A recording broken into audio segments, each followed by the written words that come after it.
You would never have guessed that the seemingly ordinary cleaner, with her everyday actions, was hiding an epic secret. In reality, she was the formidable Mexican CEO in disguise, and the manager's unsuspecting reaction upon encountering her. True identity set off a shocking twist that changed everything. "I should have told you years ago." Eduardo's voice cracked as he gripped the hospital bed railing, knuckles white against the sterile metal. The machines beeped rhythmically, counting out the precious seconds that remained. Maybe then we wouldn't be here. Lucia's eyes fluttered open, clouded with morphine, but still sharp enough to cut through his facade. Even now, with her body failing, she could see right through him. Always could. "Don't," she whispered, her once commanding voice now thin as tissue paper. "Not like this." The room felt too small, too white, too final. Outside the window, Boston's skyline glittered indifferently against the night sky, the same view that had witnessed their brightest moments now bearing witness to their darkest. I have to," Eduardo insisted, his practiced composure crumbling. "Before it's too late." He reached for the leather messenger bag he'd brought, hands trembling as he retrieved a weathered manila envelope. "There's something you need to know about Isabella." At their daughter's name, Lucia's monitor spiked momentarily. Even now, maternal instinct overrode everything else. She tried to sit up, wincing with the effort. "What about her? She's fine," Eduardo assured quickly. "She's on her way, but what I need to tell you involves her, involves all of us. It's about the accident." Lucia's expression hardened, a glimpse of the formidable district attorney she'd been before the cancer. "Which one, Eduardo? There have been so many accidents in this family." Her words landed like a slap, because she was right. The Vega family. History was written in calamities, some genuine, others carefully constructed. The car crash that killed her brother 20 years ago, the fall that left Isabella with a permanent limp. And now the accidental exposure that had accelerated Lucia's cancer to this terminal velocity. Eduardo swallowed hard, feeling the weight of 2 decades of silence crushing his chest. "All of them, Lucia. They're all connected. And it's my fault?" The door burst open before he could continue. Isabella stood in the doorway, 30 years old but looking impossibly young in her panic. Dark hair, wind-blown from running, eyes moving frantically between her parents. "Mom," she breathed, rushing to Lucia's side, shooting an accusatory glance at Eduardo. "What's happening?" The nurse said, "Your father was just about to tell me a story," Lucia said, reaching for her daughter's hand, strength returning to her voice for one last performance. "About accidents." Isabella went still, her gaze locking with Eduardo's, across the bed. In that moment of suspended animation, understanding passed between them, a terrible, heavy understanding that had been building for years. "Dad," Isabella whispered, "don't." But it was too late. The cascade had begun, and nothing would stop the truth now. Not with Lucia's clock ticking down to its final hours, not with the weight of whispers finally too heavy to bear. Eduardo opened the envelope, revealing newspaper, clippings yellowed with age, photographs paper-clipped together, and a single USB drive. "It started before you were born," he began, his voice steadying as he surrendered to the inevitable. "With a choice I made to protect the firm. I never imagined it would lead us here, to this room, to this moment. As B," he spoke. The monitors tracking Lucia's vital signs began to wail, not in the dreaded flatline, but in a sudden, unexpected surge of life. Her last rally, the doctors would later call it, the final flaring of a spirit that refused to depart without bearing witness to the truth. 25 years earlier, Eduardo Vega had been a rising star at Caldwell & Burke, one of Boston's most prestigious law firms. At 32, he had everything he'd ever wanted. A corner office with a view of the harbor, respect from the partners, and the attention of Lucia Martinez, the fiercely intelligent prosecutor who had demolished his arguments in court just before, agreeing to have dinner with him.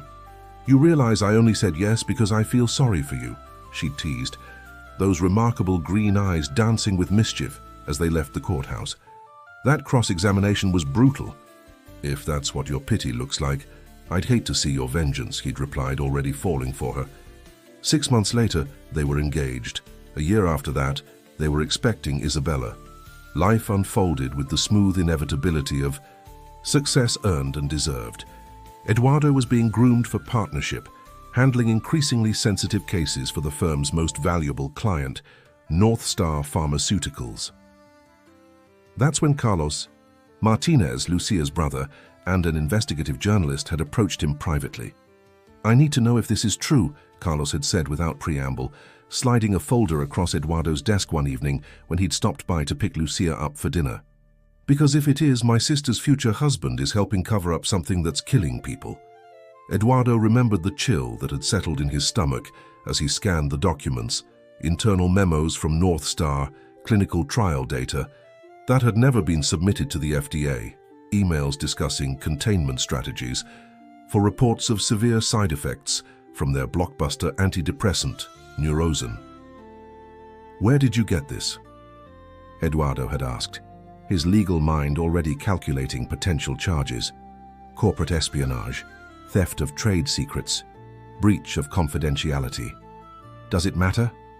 Carlos's eyes, so similar to Lucia's but harder, more cynical, had bored into him. "Is it real, Eduardo?" It was. Eduardo knew it was. He'd seen fragments of these documents in the discovery process for a wrongful death suit the firm had quietly settled months earlier. But seeing them assembled this way, the pattern laid bare, made his professional compartmentalization impossible. "I can't discuss client matters," he'd said automatically, corporate loyalty overriding his growing discomfort. "People are dying," Carlos had pushed. "Teenagers. The drug was never properly tested for people under 21, but they're marketing directly to college mental health centers. They know it increases suicidal ideation in developing brains." Eduardo had closed the folder, handed it back. "Carlos, you need to be careful. If you publish unsubstantiated allegations—" "They're substantiated now," Carlos had interrupted. "By your reaction, I just needed to confirm." That conversation haunted Eduardo still. What had followed was a rapid unraveling. Carlos's investigative piece published in the Boston Globe, North Star's stock plummeting, the firm mobilizing a crisis response. And then, 5 days after publication, Carlos's car had veered off the road on a clear night, killing him instantly. The official report cited alcohol in his system, though everyone who knew Carlos insisted he rarely drank. Lucia, devastated by her brother's death, never questioned the narrative. She was 3 months pregnant with Isabella, and Eduardo had protected her from the worst of the speculation, the whispers about North Star's notorious fixer, a man known only as Whitman, who handled special situations for the pharmaceutical giant. Because Eduardo knew the truth, he'd been in the room when Whitman had made the oblique suggestion that Martinez's problem would resolve itself. He'd said nothing, done nothing, convinced himself it was just tough talk. Until Carlos died, exactly as predicted, and Eduardo had made his choice then: silence for safety. Protection for his unborn child, for Lucia, for the life they were building. He buried his knowledge alongside Carlos, accepted the partnership offered months later, and dedicated himself to being the perfect husband, father, provider. The guilt became just another briefcase he carried to work each day, heavy but familiar. "So you knew," Lucia said now, her voice knife-sharp despite her weakened state. The hospital room had taken on the atmosphere of a courtroom, with Eduardo in the witness box. "You knew they killed my brother." Eduardo couldn't look at her. "I suspected. I didn't have proof." "Bullshit," Isabella interjected, surprising both. Her parents with the vehemence in her voice. "You don't suspect something for 20 years, Dad. You know it or you don't." She stood now, pacing the small room with her slight limp, a physical reminder of the next chapter in their family's tragic history. At 15, Isabella had fallen from a horse during a riding lesson, a freak accident that had shattered her leg and left her in chronic pain. The doctors had prescribed Neurozen for the depression that followed, despite Eduardo's hesitation. 6 weeks later, Isabella had tried to take her own life. "The fall wasn't an accident either, was it?" Isabella asked quietly, stopping at the window, her back to them both. and neither was this. She gestured toward her mother's hospital bed. Eduardo closed his eyes briefly. After your suicide attempt, I started looking into North Star again, quietly. I found evidence they'd buried the adolescent trials completely, not just misrepresented them. They knew exactly what would happen to someone your age. So you threatened them, Lucia concluded, the prosecutor in her connecting the dots with devastating accuracy. And they retaliated, first with Isabella's accident and now with me. The truth of it hung in the air, impossible to deny. 3 months ago, Lucia had been diagnosed with an aggressive form of cancer, rare for someone her age, with no family history.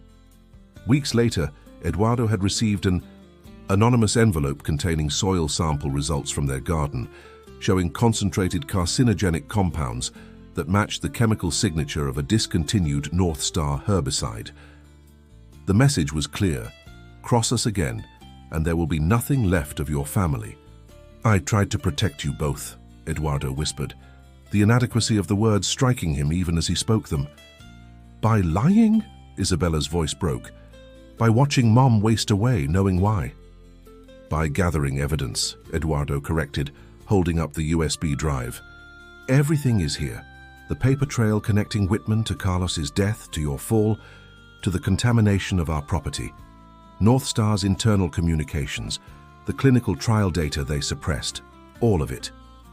Lucia stared at the tiny drive, her prosecutor's mind visibly calculating the implications.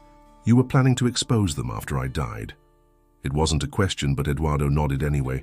I couldn't risk them hurting you further or going after Isabella again, but I couldn't let them get away with it either. So instead of fighting, together you decided for all of us, Lucia said, disappointment evident despite her weakened state. Isabella moved back to her mother's side, a new resolve in her posture.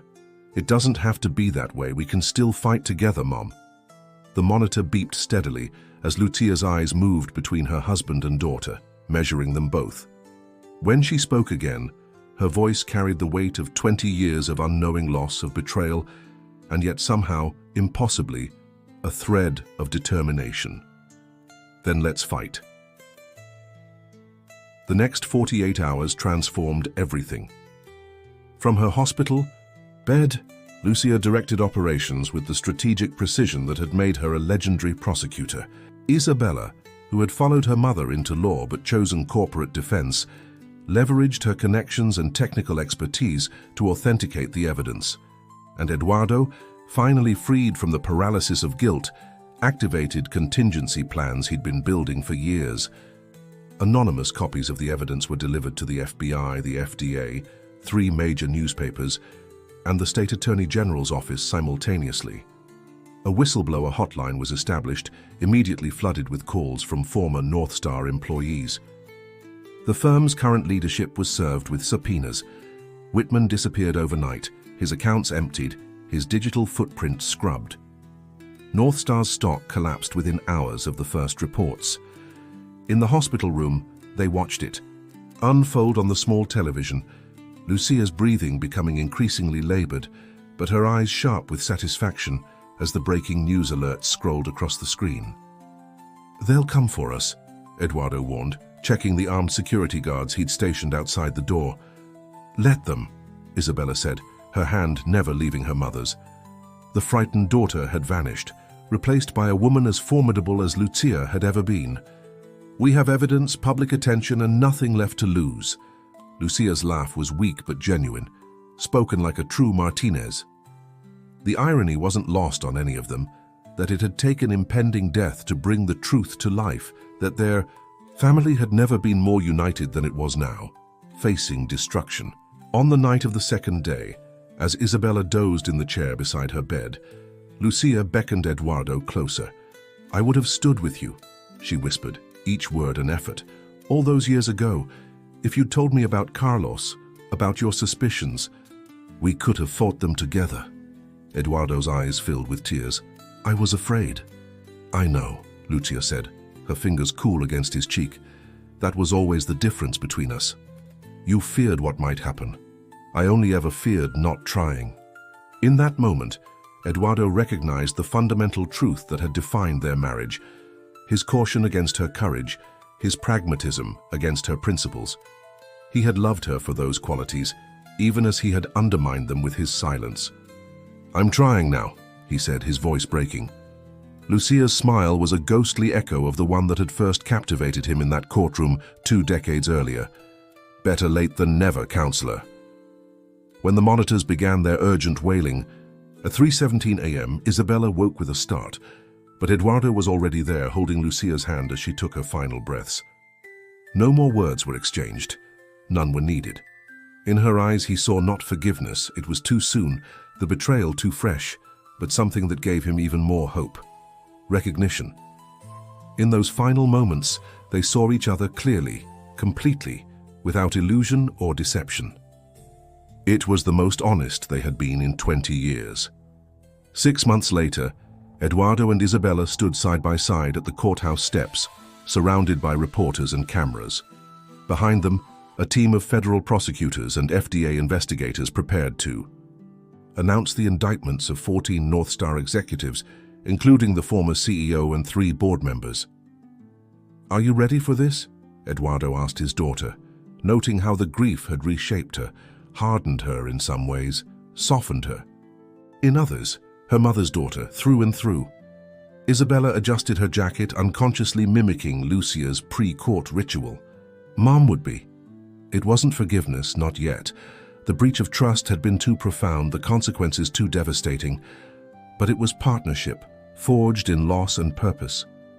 They had spent the months since Lucia's death building an airtight case, establishing the Lucia Martinez Foundation to support victims of pharmaceutical negligence, and learning to be father and daughter without her mediating presence. As they faced the press, Eduardo glanced at the sky, unusually clear for a Boston winter day.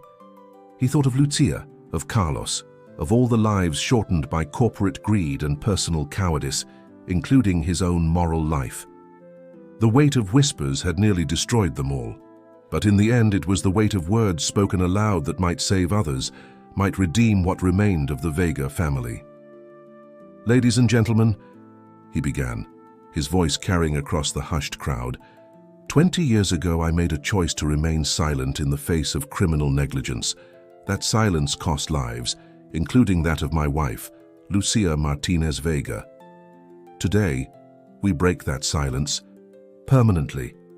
Beside him, Isabella stepped forward, her mother's green eyes flashing with determined fire as she addressed the waiting world. Today, we speak for those who no longer can,